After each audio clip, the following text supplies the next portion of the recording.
హైదరాబాద్ లో co living culture పై Congress senior నేత మాజీ ఎంపీ విహెచ్ హనుమంతరావు ఆసక్తికర వ్యాఖ్యలు చేశారు. పెరుగుతున్న హత్యలకు విష సంస్కృతే కారణమని చెప్పారు.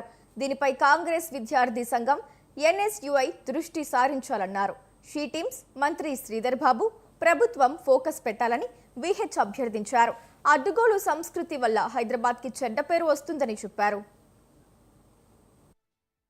ఈ మర్డర్స్ ఎందుకు?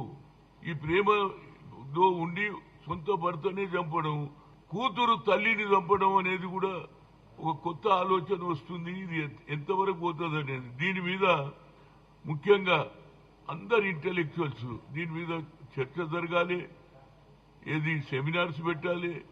అదేవిధంగా అందరూ ఆలోచన చేస్తే ఈ పద్ధతి పోతుంది. ఏది ఈ సమాజంలో పిల్లలు కూడా ఇదే నేర్చుకుంటున్నారు. పిల్లల ముందు భర్తను చంపడం ఇవన్నీ చూస్తుంటే ఏది పాతకాలంలోనే నయం ఉండే, కొత్త కాలంలో వచ్చినాక తల్లి రెస్పెక్ట్ లేదు, భర్త రెస్పెక్ట్ లేదు, భార్య రెస్పెక్ట్ లేదు, పిల్లల రెస్పెక్ట్ లేదు అనేది సమాజంలో ప్రతి ఒక్కరు కూడా ఆలోచన చేయాలండి. గతంలో నేను చెప్పాను, ఆ రోజులలో ఎవరన్నా మర్డర్ చేసి వస్తే అతని పోలీస్ స్టేషన్ పోయినా జైలుకు పోయినా అదే సూచించే లోపల బయటకు వచ్చినాక హీరో అవుతున్నాడు. ఈ హీరోయిజం గురించి కొద్దిగా అందరు కూడా ఆలోచన చేయాలండి. మన సాఫ్ట్వేర్లో కో లివింగ్ స్పేసెస్ అని పెట్టిందండి. కో లివింగ్ అంటే ఇద్దరు, అమ్మాయి ఉండొచ్చు అబ్బాయి ఉండొచ్చు, ఒకే రూమ్ లో ఉండాలంటే ఇది ఎక్కడ న్యాయం అండి?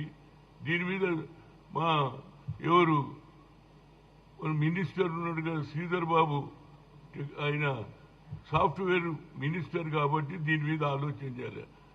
ఇవాళ స్కూల్ కూడా కాలేజీలలో కూడా ముఖ్యంగా హాస్టళ్లలో లేడీస్ హాస్టల్ వేరుంటుంది, మగవాళ్ళ హాస్టల్ వేరుంటుంది.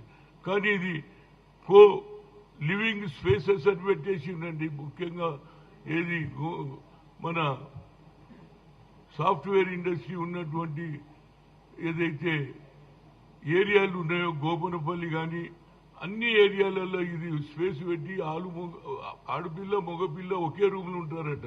ఇది ఎక్కడ న్యాయం అండి? దీని మీద కొద్దిగా ప్రభుత్వం ఆలోచన చేయాలి. ఈ సిస్టమ్ బాగలేదు.